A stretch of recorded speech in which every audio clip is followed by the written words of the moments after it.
Shades of Benga Online presents highlights from the story of Kenya's popular music in the 70-year period between the end of the Second World War and 2016. The series draws its inspiration from the definitive book Shades of Benga by Ketable Music. Welcome to Shades of Benga web series. Tonight, we'll be discussing hip-hop and urban musical culture in Kenya. To play us in is Jemedari, performing Tafsiri Hii, originally by Kalamashaka. My name is Alo Obala.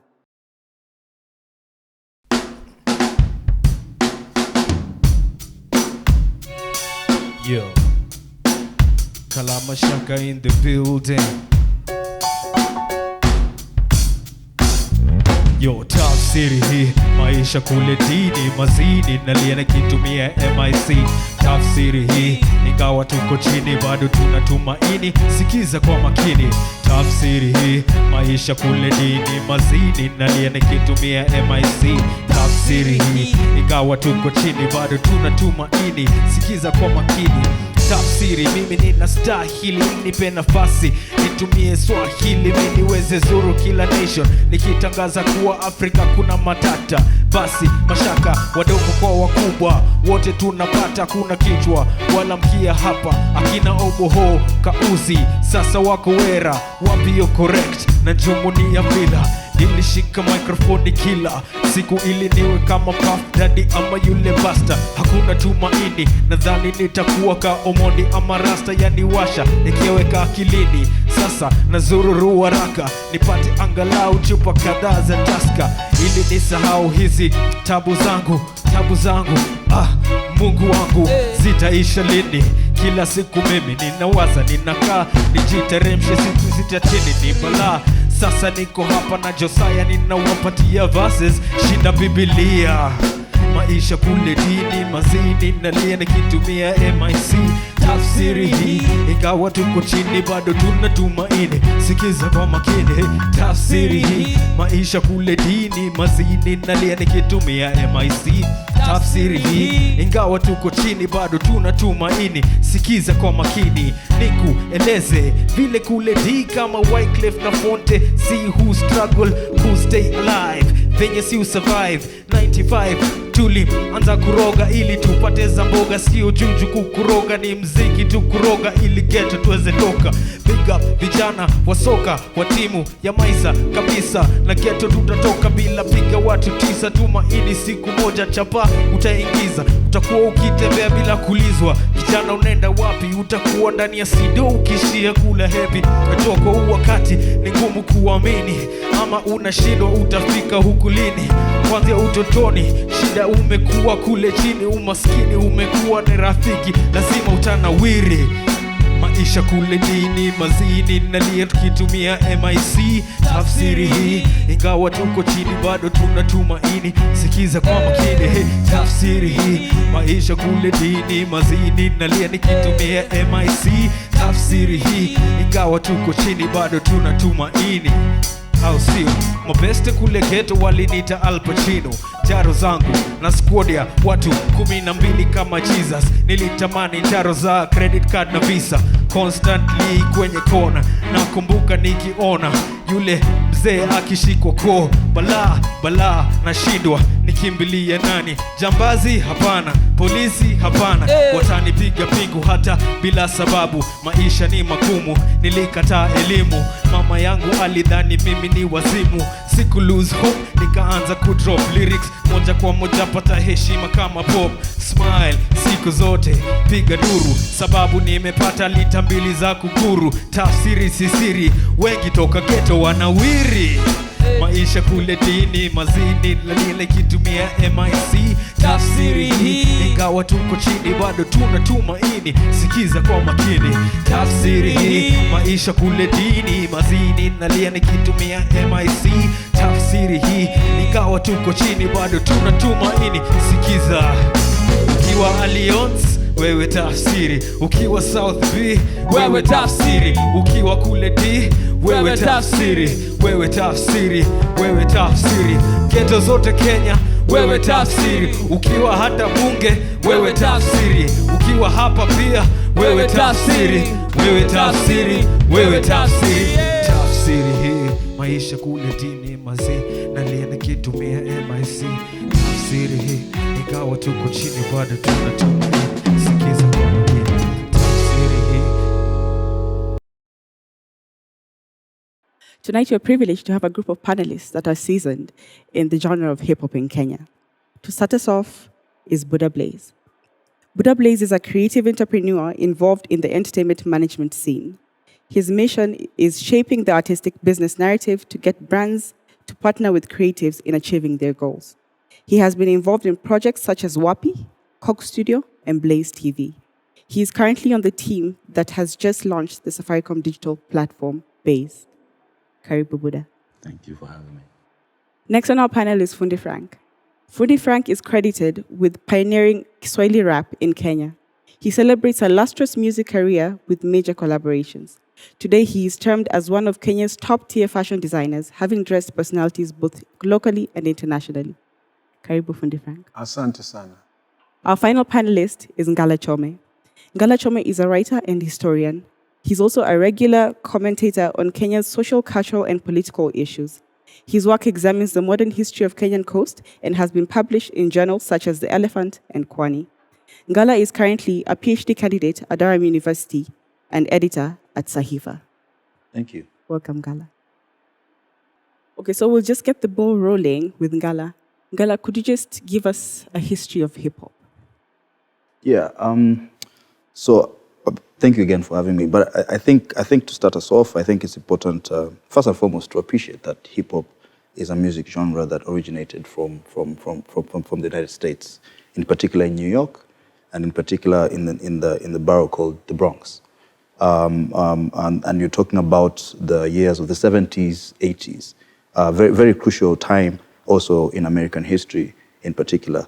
It's important to appreciate that that time in the 70s, New York was undergoing a lot of troubles, social troubles, a lot of inequality. I think for me, I always mention the movie, if you watch it, the Joker, and how it depicts New York at that time. That's how rough New York was at that time. And Melly Mel, one of the members of one of the first hip hop bands, Grandmaster Flash and the Furious Five, actually described the Bronx at that time as a war zone.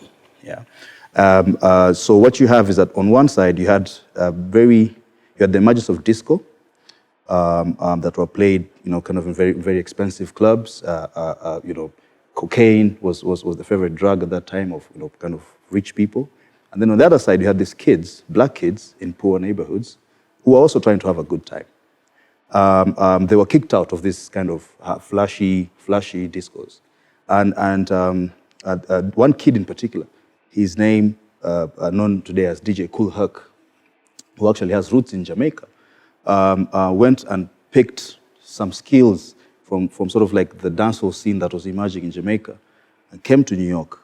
Cedric Avenue, in fact, is the most famous address, I think, in hip-hop, 1520 Cedric Avenue, where he would do these block parties. And the greatest invention or his contribution was to just play the break beat a part of a funk song. So funk music is very crucial to understanding hip hop, and because for the first time from around 1968, when James Brown played a song called Cold Sweat, which is credited as the first funk song, was to pick what is called the rhythm of the one, right? Which is basically boom, cha, cha, cha, cha, boom, cha, cha, cha, cha. That's the rhythm of the one. And so what DJ Kool Herc was doing is that he was speaking that part where the musician is not singing of a funk song, and then he would mix the same part from another song. So it'd be one long kind of dancing rhythm, right? And it creates this rhythmic atmosphere where kids would start dancing. Now, those kids who started dancing were called b-boys, because they were dancing to the break part of the beat.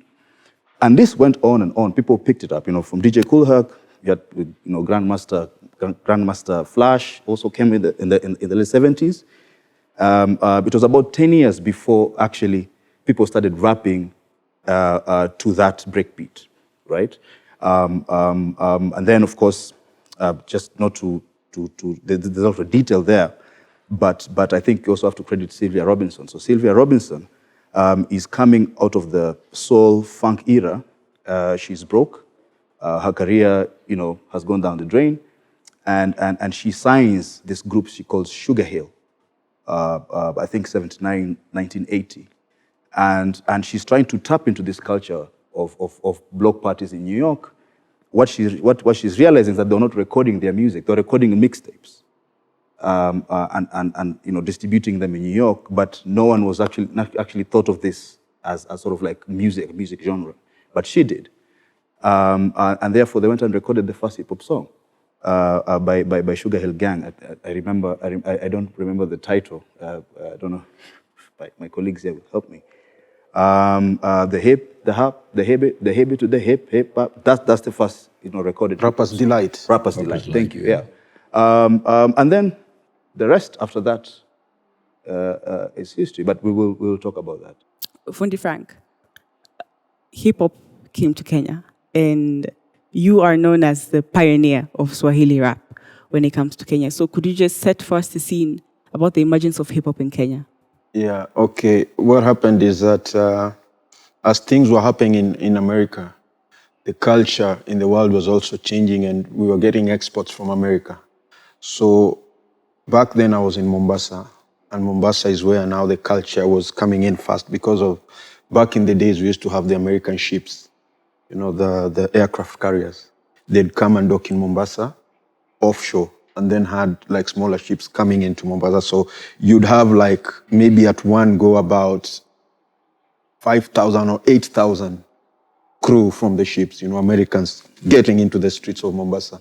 So what happened is they influenced culture because of the timing. We had things were going on. They had clubs that to open like during the afternoon to accommodate them and all that. But essentially, what they did is that they used to come and buy stuff, especially curios, and African artifacts. So the people who sold curios at the tasks made a lot of money from them because they used to come from the port. They go to the curios and all that.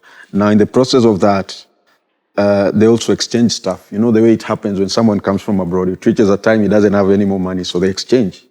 So as they exchange stuff, so they left shoes, T-shirts, tapes.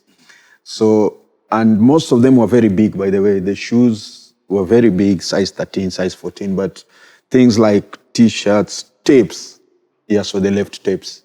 So they left that culture. So if you went to those guys, you'd get like original tapes of Fat Boys, Run DMC, And at the same time, we could also get magazines from abroad that talked about hip hop those days, Right On, Word Up, and later The Source. Now we could merge both, and then it became easy for these people to be loved because they were blacks. Most of them were blacks, and so the Jamaican music was also big, and then the American rap was big, and people could see them like on the magazines, and then we had tapes as well. Once in a while, we could get smuggled tapes from abroad. The way we have programs here that have like music, we didn't have them then. So we had tapes that people could smuggle, and even the Americans left some of them. So people could go somewhere to watch the videotapes, of rap and all that. So people liked that culture because they're done by just people like us, And then we realized that it's also easy because it goes with the culture, like the African culture, the poetry, the mashairi. It's the same thing. It's just like the 4-part beat that Ngala was talking about. So there's something called mashairi ya wimbo, which is just the same. It's just poetry, but now put it in singing form. So it's just people talking wise words, witty words. So that's how it was incorporated into Kenya. Struck a chord. Yeah, exactly. So it struck a chord. So people started now like rapping. Then we had things like Breakdance 1. The movie came, which had a lot of, the hip-hop culture, the breakdance, the singing, the b-boying, everything. It was all there. It was like about the hip-hop culture. So now that culture was fully embraced. So now that's how some of us now started like rapping. So one time we went to a jam session club called Tiffany's. And we had like a jam session, and we talked to the owners. We said, like, we have a show, because it was about dancing. We had a bit of dancers, but we said we also do something different, rap, like a variety show. And then we rapped. People used to rap. Then one time we rapped in Swahili. Like, we can do this in Swahili. So we rapped in Swahili, and people are like, what? It can be done? It's shocked, like, because they could hear the words, and they were really excited. So then after that, we realized, okay, there's something here. So we went to some guys to record a tape. There's a DJ called DJ Cairo, who's now based in the UK. He gave us a chance to record in his club instrumentals. We used to have instrumentals. There were very few instrumentals. So we would go during the day when he was practicing, and they would record us live on tape. So he'd put for us like tapes, like instrumentals. There was an instrumental called 45 King with the same beat. So that, and then we had a bit of Jamaican beats, that instrumentals. So he'd play, and then we'd rap. So he'd record us on a tape. Those days we had like the chrome tapes, well, now like the original tapes. So he'd press, and then we'd rap. And so we rapped, like a whole set, just like live. So he'd press and we'd rap. If it's messed, we start again. It's not like the modern studios where you can edit and stop. No, you do it and that's it. So we did that. We did a tape, and we gave it to some guy who was selling tapes at Mwembe Tayari. And the bus station? Yeah, the bus station, the main station in Mombasa. And he used to sell tapes, that old tape. So he put in the rap just to try. And he found people milling around because, we were rapping in Swahili. And we were rapping things they could understand. So even like older people would come and buy. And so he was so excited. He told us, you guys, that tape, man, people were just packed like crazy, man. Can you do another one? So we kept on going back to do the stuff. And what we realized is that the older generation, some of them didn't even know that this is hip hop. But some would say, they're singing like Shabba Ranks or singing like Run DMC or whatever, but in Swahili. So we picked stories that they could understand. So they could just hear some beats and something they understand. And that's how it started. Then later there's a producer called Madebe, who later worked with Nyota Ndogo. He's like the first person who came with a recording studio and started now recording. So he used to have like a dubbing machine to dub tapes, but he also recorded. So as he recorded, he called us in. So we started now like rapping professionally on, like he could record us rapping. So that's how we upgraded. So then the culture now started spreading, and many other people started doing now the rap. Yeah. Okay. So Buddha Blaze, just take us into basically the hip hop of today and the urban music culture that we have right now, probably from the late 90s into today. So what are we looking at? Yeah, so, music has really evolved. Like, Fundi said, the emergence of tapes coming into the country and people really looking at this as a culture that's very similar. You got to understand that very similar situations are going on in the big cities. New York, you have uptown, you have the slums, you have the ghettos. So a lot of this language resonated with the people here because we also have slums and we have suburbs. So it resonated with the people here. People started seeing how original hip hop was talking about their issues and how they can change their communities, and that's really what came here in Nairobi. Some of the first rappers was Heartstone. He was, came out with songs where he would mix traditional music and, mix it with English, a little bit of Jamaican toasting, and of course raga and dancehall. And also that emerged into other groups such as Kalamashaka, who were really Kenya's biggest hip hop group at the time with the song Tafsiri Hii. At the time when Kenyan radio only played maybe American music. So now there was an emergence of talented Kenyan artists from the slums or from inner communities or inner city communities where they call ghettos. And now they were talking about their hoods. And they could put the message out on radio and people would be like, wow, I've never been to Dandora, but I'm getting a vivid picture of where they come from. So now messages started coming into the music and it's been flowing ever since, And right now, you've seen a lot of young people. There was a time when there was more rappers than fans. You know, we would go to shows and there was just like more. Everybody wanted to be a rapper. It became like something. They could see that, wow, if Heartstone made it, if Kalamashaka made it, we also need to make it out the ghetto or wherever we're coming from. So it's really influenced pretty much the whole Kenya music business.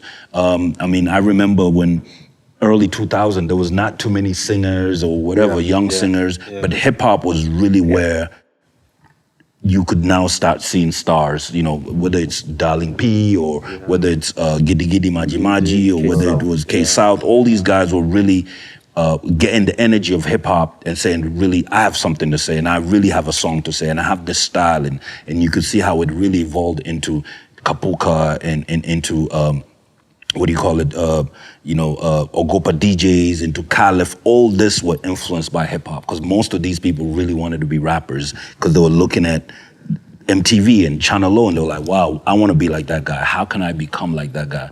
Up to now, you look at all the big artists, mostly the hip hop artists, or at least the people that are doing urban word, spoken word, or putting words together in form of music. Yeah.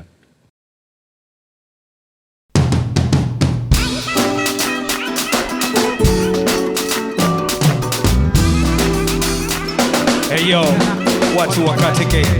Hii beat ni fat kama Blaze, ama kama sukuma wiki na mayonnaise, ama kama Lydia Bura na Victor wakiingia kwa gari pamoja. Hey hey, oh no, but anyway, hii ya wa KENYA na wale wa Kenya wako California. Karaoke sikia na angusha AK. Si atujali, tumetoka mbali, tafadhali, pasta kavasi, watu wakati K kama wanati, nataka party kama leo ni birthday ama ni ajiwe. Hizi ni kalika, zile magadika, wanga zinaona paka huku mandani ya kuwaza kalika, demka kupale na anatingisha vitu kadhalika. Mupasikie huko ndani ya Vatican, me am no Batman, me am an African. Na kwa wale MCs wote ambaye wanaroga, wacheni kutumia tu kabini moja. This, kabuka that, kabuka this, kabuka that, kabuka this, kabuka that, kabuka this, kabuka that. Yo watu wakatike, watu wakabuka this, kabuka that, kabuka this, kabuka that, kabuka this, kabuka that. Yo watu wakatike, watu wakatike. Eti kila wakati kabuka paka sangapi kabuka, paka tenje imechomeka amp. I can't stand hizo machanti zimekwisha fashion ni kama nywele za pam. Kurukaruka ni kama mmeng'ara pumps. Badilisha jina ya kamp ya kuwa kamp. Kabuka, hili kamp kibumbuka kia wadhi na mademo na matumbuka mbele. Leo li leo hiyo ni kwele na rivasisha hiyo leni na kuendele. Sele, yini kama milivanili wawili wanarika tukipiga tu makelele na kupiga kibare paka ufesmana ile. Wewe tazama mbele, mintafuga nywele ili kuchanuka, kisha nitawapa kitusi kahi kapu kapu kapu kapu kapu kapu kabuka this, kabuka that, kabuka this, kabuka that, kabuka this, kabuka that. Yo watu wakatike, kabuka this, kabuka, kabuka this, kabuka, kabuka this, kabuka. Yo watu wakatike, watu wakatike. Na hii kwa hakika watakatika, mkunywa vitu mingi mtatapika. Simama na mtu moja kwa madakika, uniambie kama zimeshika. Na zimeshika kama figa ya kale kademcho ubaya ananika na namshika. Jua najua nikifika atajipa na ndio saizi ana mafikra. Jua na bamba kunyamba kwenye kitanda, shiti zina kazi mikarangwa, harufu paka kwenye veranda.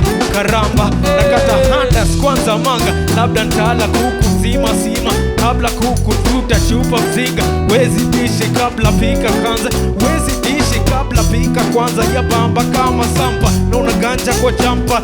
Peya yeka vanta pana mwacha vite chapa kama hicha katia kama nzika kitingisha mandia about this that kabuka this, kabuka that, kabuka this, kabuka that. Yo watu wakatike, watu wakabuka this, kabuka that, kabuka this, kabuka that, kabuka this, kabuka that. Yo watu wakatike, watu wakatike, watu wakatike, wakatike, watu wakatike. This Kapuka, Kapuka this, Kapuka, Kapuka this.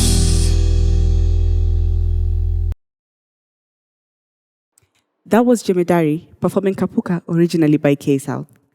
Okay, so you've just spoken about the radio stations and the airplay. And when you read about hip hop in Kenya, some of the biggest gatekeepers of music to Kenyan radios were the DJs. And so were the local DJs perceptive towards local hip hop? Were they were they opening the way for people to listen to this music? Yeah, I mean, there was a time when, really they wanted content because, radio stations, what do? They have to play content, right? So there's a time when Kenyans were like, wow, we want to listen to our own things now. We want to listen to our own music because we know it's out there. Yeah. There's many groups. I mean, there was a time when Dandora was just a hip hop, it was a hip hop city. Like there was so many rappers, like every door you went to, every young person rapped. So they knew there was talent out there. So they really started playing They had to music. look for it. Yeah. And also, just to add to what he said, is that you've seen the evolution of hip hop. When we were doing our thing in Mombasa, it started with recording in the club, then it went to recording live, on just the producer was just recording, but it was still raw. It wasn't even played on radio much. Then now, what happened is when Kalamashaka came out, they worked with a producer called Ted Josiah. Ted Josiah was the biggest producer then. So now we'd reached a level where he'd mastered, him and the other producers around that time, they'd mastered the sound that the stations need so that they can play them along the songs from abroad. Right. So what he did, now he brought Kalamashaka and the Hardstone and gave them that quality that radio needed. So now they could play that quality. So there was a time even in the industry when the issue was quality. They kept saying, oh, quality, it's not sounding good. So even the producers now went back to the drawing board to find out what quality is this they're talking about. Is it mixing? Is it mastering? So they mastered it. So now it kept moving like that. Yeah, so now it reached a time when now hip-hop was now like the quality they could play, mainstream. Yeah. So they could not have an excuse not to play hip-hop. Yeah, because it sounded the same as the rest in terms of, quality. And as hip hop grew, other offshoots of hip hop started merging, and people I can't necessarily rap like Fundi Frank, but I have something to say. I might just get a beat, and it was easy to make beats now, because now everybody had a studio. I mean, the Ted Josiahs, those were the original people that actually went to school, studied the business. They were indoctrinated into the church. They were gospel musicians. Churches had a lot of money at that time. They could either have a studio or a communications department or even just sound on stage. So a lot of these young guys were learning from church how to play music. And then they were like, wow, I can make a living out of this, because young people want to make music and they were ready to pay for studio time. And that's how they started creating record labels. Audio Vault at the time, Blue Zebra, Samawati, and so many other studios started merging. Jikoni in Mombasa as well. Jikoni in Mombasa, and so many studios started merging up around the country, and people were really taking this as a profession. Yeah. But just something I want to add there. So it took a run before. I mean, Ted Josiah, yes, very pivotal to the evolution not only of hip hop music but of what you call urban music in Kenya, contemporary music, whatever you want to call it. But even that clique of Ted Josiah, Bruce Odhiambo, Guido Kibukosi at Samawati, that clique there were a number of years where they were the only ones who were channeling out this music. Quality, because of this quality thing. It wasn't immediately easy or cheap to actually set up a studio. And I think someone was telling me that the arrival of Fruity Loops, for example, software is what really liberalized. So everyone could now become a producer. It's just software put in your laptop, and you can actually make music from your bedroom. And that's actually, I'm just describing Lucas. Ogopa DJs. That's how Lucas comes around.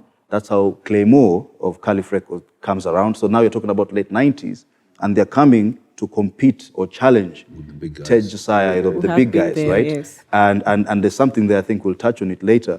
But then this is not only sort of competition music, but then it becomes a real struggle between these kind of two camps. And I think it actually explodes much later. The name Kapuka actually that, funny enough, became the name of this genre, was a actually a diss. Yeah, it was a diss. Yeah, it was a diss. Wacheni kutumia tu kabit Exactly. kamoja, kapuka this, Yes, kapuka kapuka that. that, Yeah. which was really a diss. Yeah. Like, yo, you guys can't, make better music instead of just Yes. using the same beat, because there was monotonous, like, puka, puka, puka. Yeah.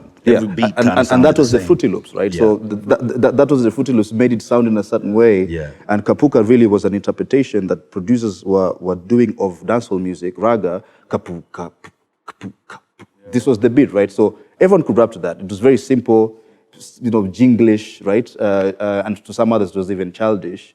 But that was the staple that, Caliph and Ogopa were putting out, and people were loving it. The hardcore rappers hated it. Yeah. But people loved it. But this is also a very important story, I think, in the evolution of hip-hop music in Kenya. I mean, there are also debates about were they even rappers? Was Isa a rapper, for example? Was Nameless a rapper? But this is coming from a debate, I think, about form. How do you make rap music? Which is being this debate is being had in America, but also we have our own version here in Kenya, where we had our little kind of debate around what is the authentic hip hop sound. Right. Yeah. Fantastic. So actually, that's what we're actually going to talk about next. So, and just actually heading to Buddha, we were having this conversation right before we came here. Hip hop, kapuka, genge, and at the risk of upsetting people, genge tone.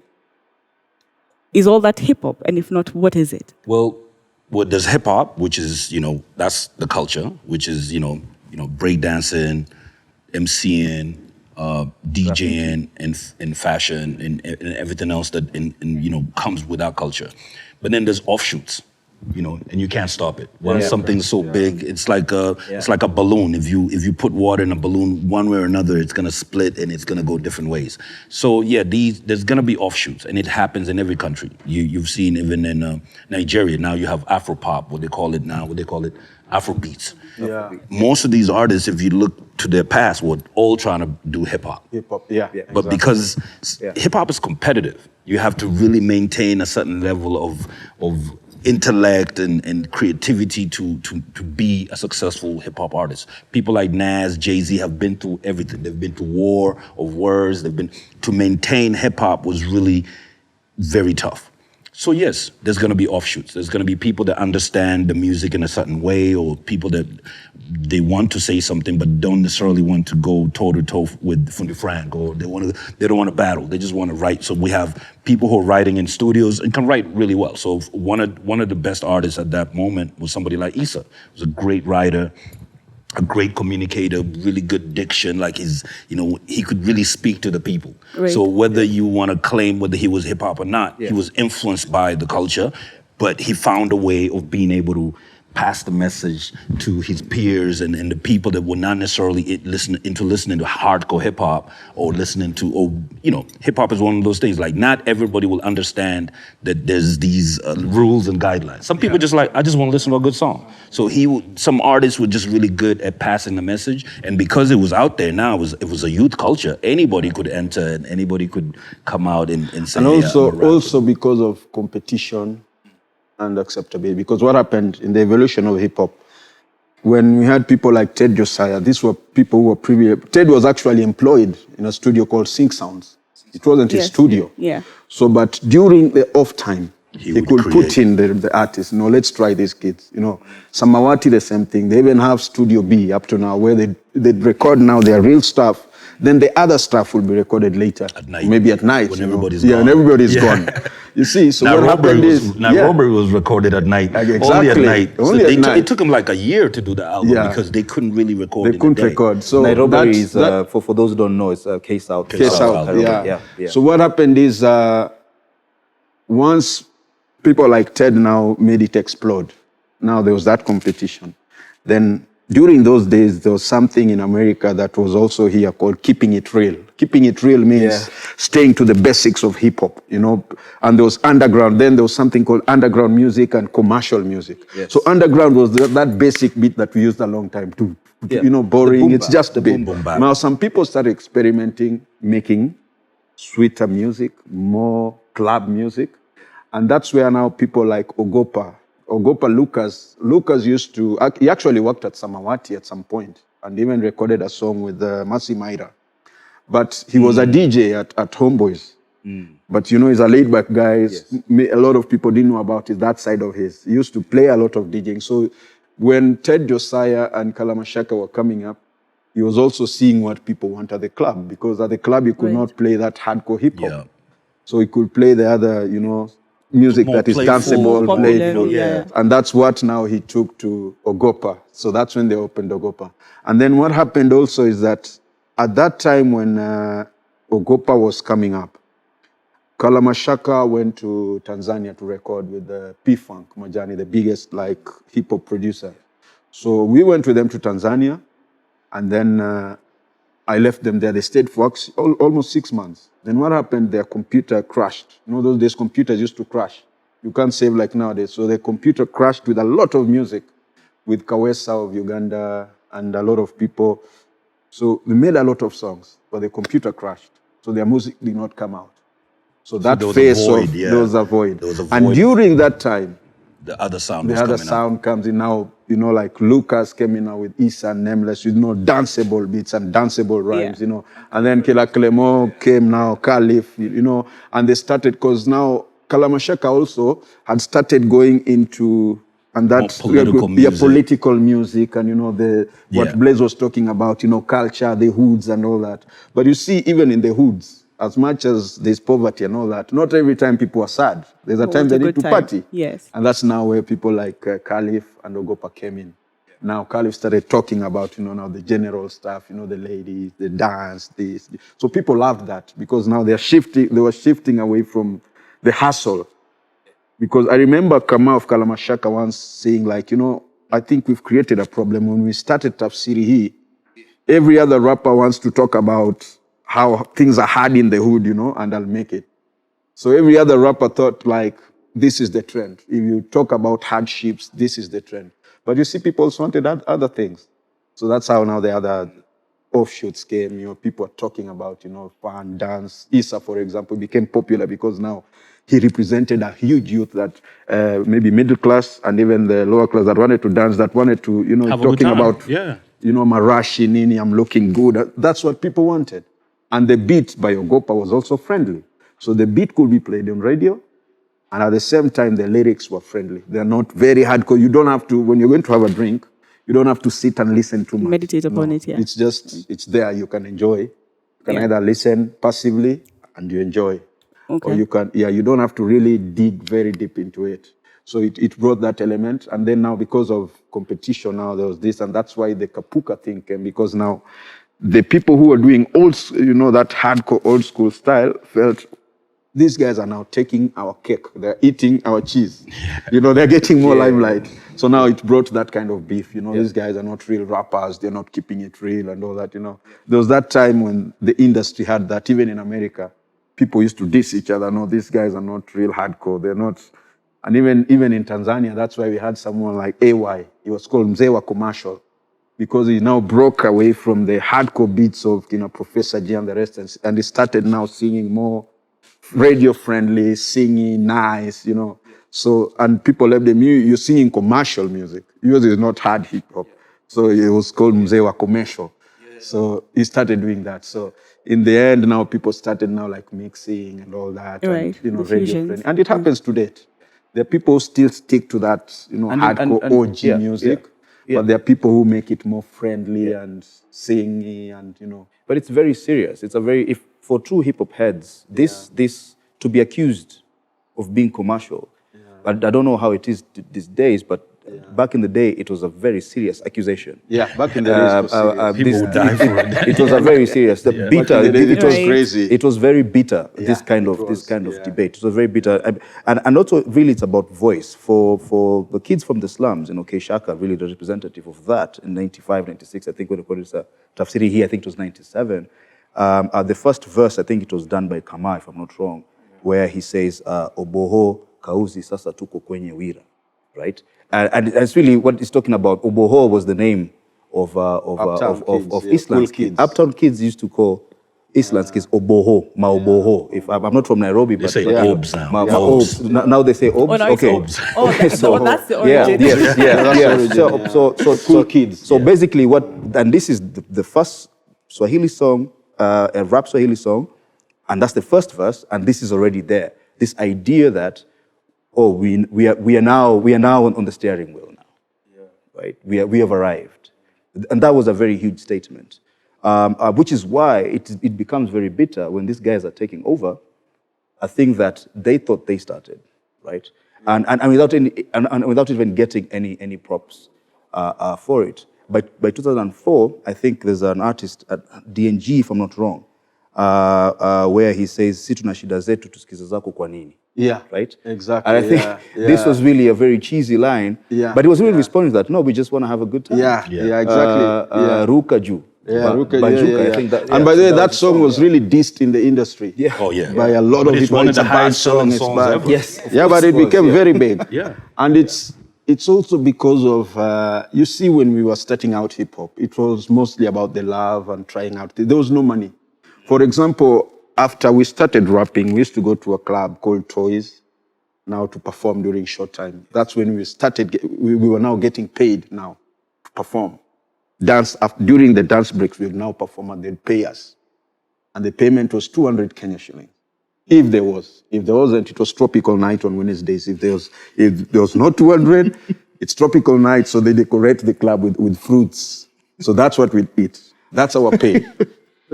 So from then, it came to now like Kalamashaka and Ted Josiah, and now money started coming in. Now people like Kalamashaka started now making money, concerts and all that. So up to now, until you had now like in a DNA. So there was that competition also for money and recognition, concerts. The concerts were not many. So if organizers wanted rappers, they'd go for these guys. So now they'd be, Now you Gopa have a is more choice. popular. Now you have a choice. We have a choice. People want to Gopa. Now you see now the other rappers would feel, wow, now these guys are eating our cake. Yeah. So now that beef was very, really big. It's economical. Economical, Yeah. because now things were getting professional. We had stables now like Ogopa coming up. People are setting up and, artists are realizing they can actually make money off music, because they're now the Gopa artists are already making money.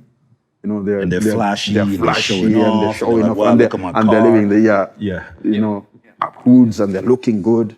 So now that beef escalated, but it helped to build the industry where people now are getting organized. It's more than just rapping. I mean, the Kapuka beef actually really built the industry to what it is right now.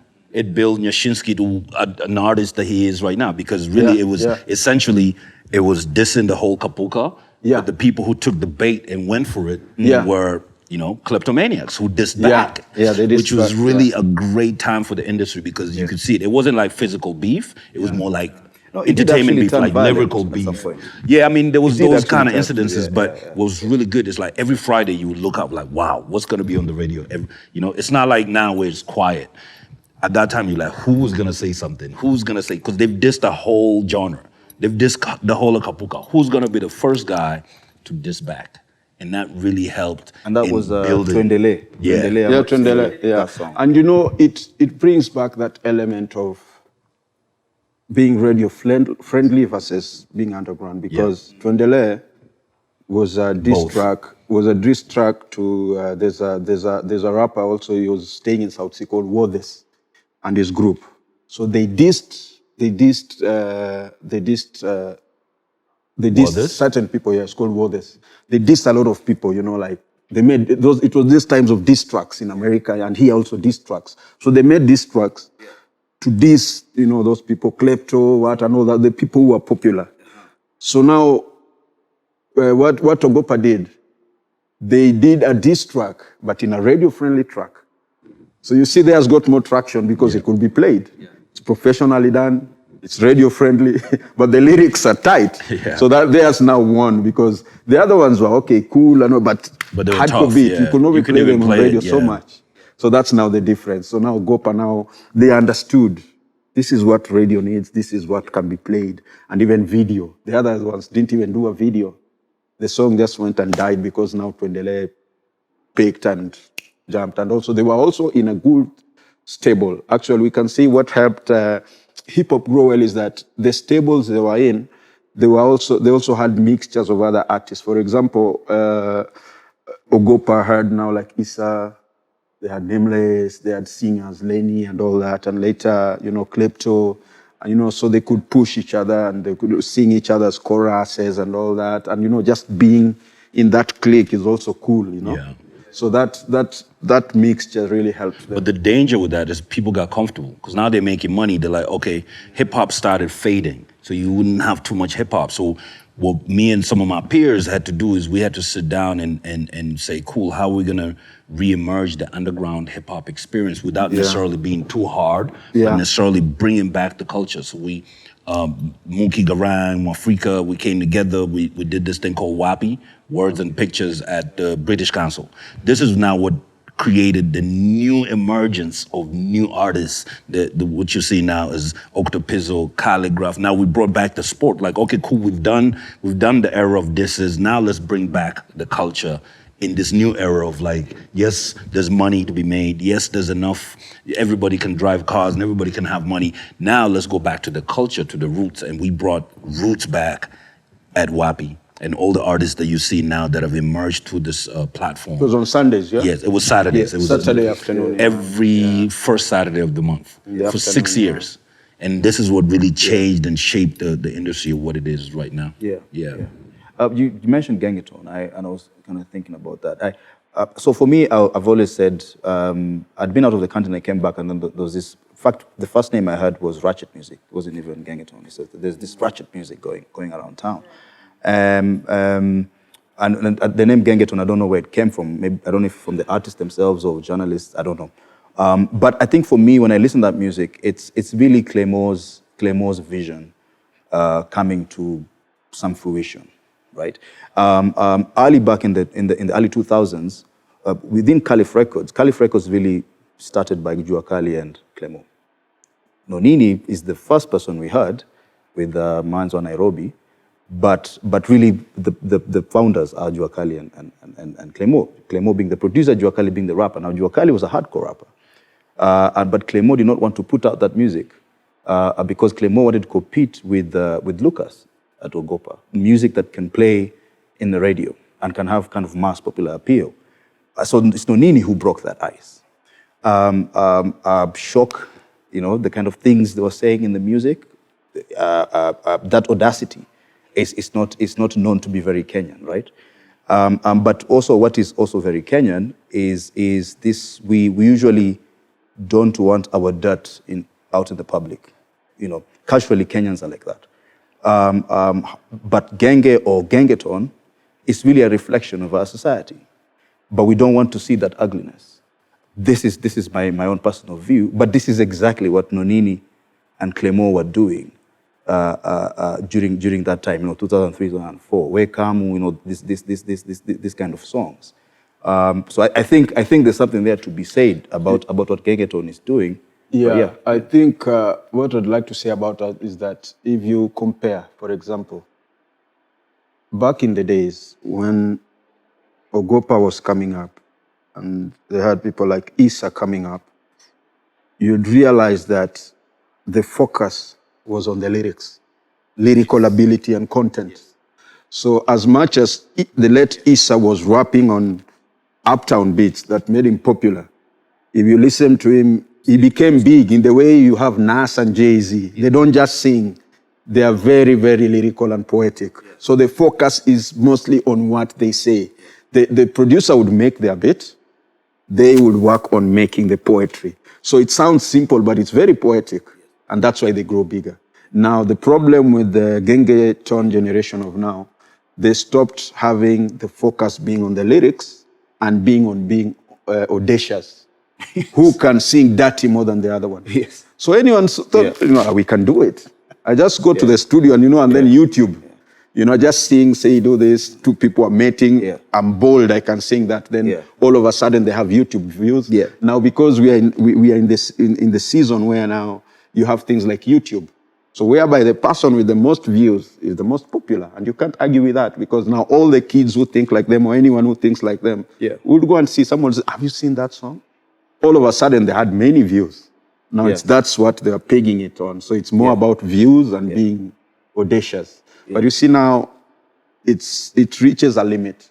Yeah. Because a lot of time people out. have done it. Yeah, it's Yes. time out. This guy's done that, Yeah. this and that. So then people now come back and say, okay. And even the artists themselves, we did a song, we got 3 million views. Now they do another one, it doesn't get even maybe 100,000 views. They're like, what happened? You know, but it's because of that, you know. If you follow even now like the American rappers, someone like Jay-Z or Nas, they've always been consistent with their lyrics and beats. So even if they go play in a Latino beat, play in an Afro beat, they'll stick to that element of theirs of being, the content is very, very strong. If it's talking maybe about family or talking about your mother, you know, the way Tupac did, it's deep. It's deep. It's a whole, like, it's like writing a book from the beginning to the end. In the growth of our hip hop industry, music, you'll find that once in a while, when we were moving now from the hardcore beats to the radio-friendly beats, we had some very, very tough lyricists that were known back then. People like Kitu Sua from Dandora. He was very lyrical. His metaphors, up to today, people quote him. You know, but now it's reached a point where rappers could not like differentiate between being radio-friendly and being, like real, poetic. So many of them do not have that talent of being radio-friendly and at the same time being poetic. Fantastic. So, guys, just to wrap up, because we could go on about this all the day. In all your individual opinions, what is the health of hip-hop in Kenya today? Is it sustainable? Do you feel it's sustainable? Do you feel like it's growing? Or is it something in the next 10, 20 years we'll be saying, you know, we had hip-hop artists. There was a hip-hop scene in Kenya. So what do you think? Let's start with Buddha. You want to start with me? Yeah, great. I mean, we've seen the evolution. We've seen it grow. We've seen the roots. We've seen it come. It's had a foundation. If it was really up to me, I would take some of the artists that have really made it, you know, people like Kali and the others. I would say, cool, we've shown that there's money in this thing. We've shown that people can really come out and support us. Now, how about we go back to the roots and start experimenting? Let's go back to our forefathers' music. Let's go back to, you know, get Fundi Konde music and get like people like, you know, Dawoodi Kabaka. Why can't we remix their music? Because yes, we're doing a lot of these American beats and, you know, modern beats, but it's not connecting with the rest of the country or the rest of the world because we're missing out a very important part, which is continuation of culture. So I would say, like, how can we find producers that can go and do the urutus and you know, nyatitis and bring some of these instruments into fruition, into our hip hop, so that we're not necessarily just saying, hey, we can rap and we have this great urban culture, but look at how we blend our urban culture into our roots. And I think that's where there's a missing link. And I think that's the key to keeping our hip hop more, you know, continuous and into the next generation. Because then it's about learning and keeping in touch with your history and your present. Okay. Yeah. Plastic Fundi? I think I agree mostly with Blaze. Like we've said, from where we started the hip hop, to the journey to where it is. We've done a lot of experimenting, this and that, even in our industry in general. A few years back, we had Kwaito, then it came, it went. Then now a few years back, just recently, we had the Nigerian beat. Now it's Amapiano. Now it's Amapiano. Now it's so there's a lot of It's all experiment. is catching up. Yeah, Rather so than, hip hop, it's the same thing. People get tired and they experiment and all that. But like Blaise said, now it's time that hip hop artists realize that now you need to blend. You know, you need to capture everyone. We are at a time where there's money in music, but you can't make the money until you get a good audience everywhere. Your audience is not just the people you sit with in the hood that clap for you or your mother, tell you can sing. No. You have the older generation. You have, look at Afrobeats, for example. They've just won Grammys. They're doing big things, and they're playing traditional music, mostly fused with modern music. And if we get to that, someone can maintain their hip hop. Hip hop artists can just maintain being hip hop artists. But how about the beat, the production? have a nice production with a band. The way there's an artist called Awadi, there's in Kenya there's Jemedari, trying now to fuse with the bands and bringing in the old elements and, the band elements. So even the older generation see that this is serious music. No, I think I'll just emphasize the same theme of, I guess we call it sampling and looking for inspiration from the past. Fela Kuti is a very good example, actually. Fela Kuti also started trying to make music as Americans would make music in the 60s. But he was told no. In fact, he was told this by his African-American girlfriend, to stop making music like American. Can you make music like an African? And he went back to traditional Nigerian music, where he found the Afrobeat, what we now call the Afrobeat. If you listen to a song called Egbemio, I think it was done in 68, 69, if I'm not wrong. Really there, because producers nowadays, younger producers, always when we say these things with Buddha Blaze will probably know this. They just say, but where is this music? I mean, this debate started in 68. Yeah. 1968. Yeah. Well, people are already doing this in 1968. So I think, no, we have work to do ourselves as archivists, as historians, as commentators. We have work to do to bring this kind of sounds that we want to influence our contemporary music, right? Gengeton and Afrobeat those are the dominant sounds now. Later formulations of hip hop being the mother. But for the few rappers who are still out there, Octopizzo, Calligraph, and a few others, they still need to do more in terms of bringing a new staple, bringing a new sound. And I think one way of doing that, agreeing with Buddha Blaze and Funi Frank, is to go back to Benga, go back to Rumba. There's a lot of material there. Okay, fantastic. Gentlemen, thank you so much for taking your time to come and expound on this particular topic. I think it's sensitive, just as you said, and with our other discussions, that at the end of the day, we always have to go back to our roots. Playing us out is Mr. Lenny and Habib, who is the late Issa's brother, performing Kamata, originally by Issa and Mr. Lenny. My name is Alo Obala.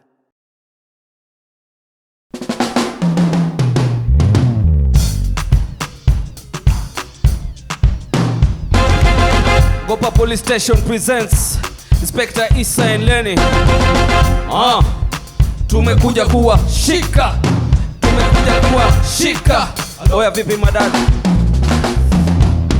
Mamanzi, niko sexy, niko tayari kuienda twakinasi. Mama beste mko poa, mko freshi, niko tayari kuienda twakinasi.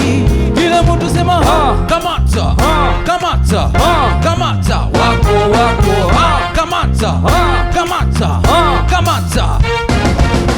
Nipe maiki, maji na mafuta, kibiriti nipate kuwachemsha, spika mbili nipate kuwaamsha, ili na maiki tupate kuwachoma, kisha apate kucheza hizo ngoma.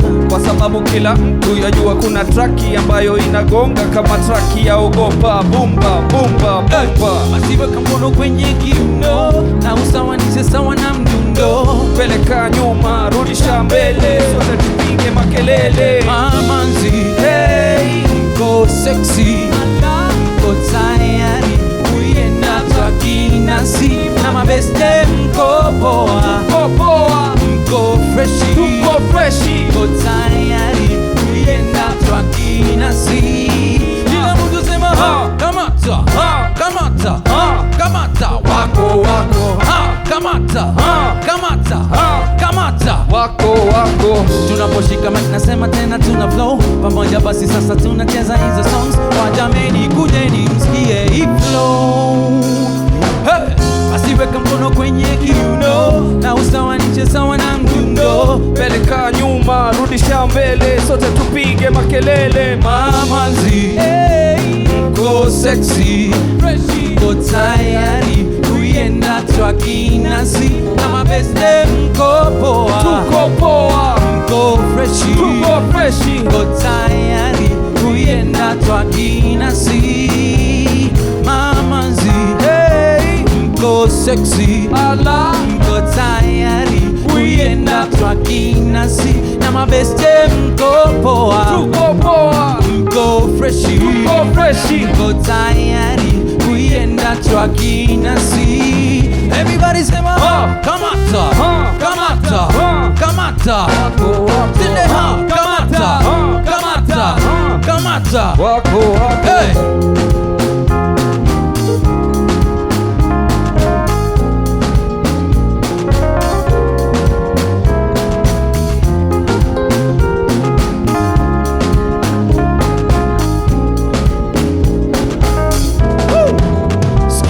Tulienda mbali tukarudi tena, na tuliporudi wanawika hakuna show, kaogopa show. Tulienda mbali tukarudi tena, na tuliporudi wanawika hakuna show, kaogopa show. Umwaka na moto tukawaka, na wote waliongea takataka, bila shaka wafanye nini, wafanye nini? Umwaka na moto tutawaka, na wote waliongea takataka, bila shaka wafanye nini, wafanye nini? Mama nzi, hey, go sexy, go tayari kuienda twa kinasi na mabeste mko poa, tuko poa, mko freshi, go tayari kuienda twa kinasi. Sema kamata, kamata, kamata, wako wako, kamata, kamata, kamata, wako wako, hey.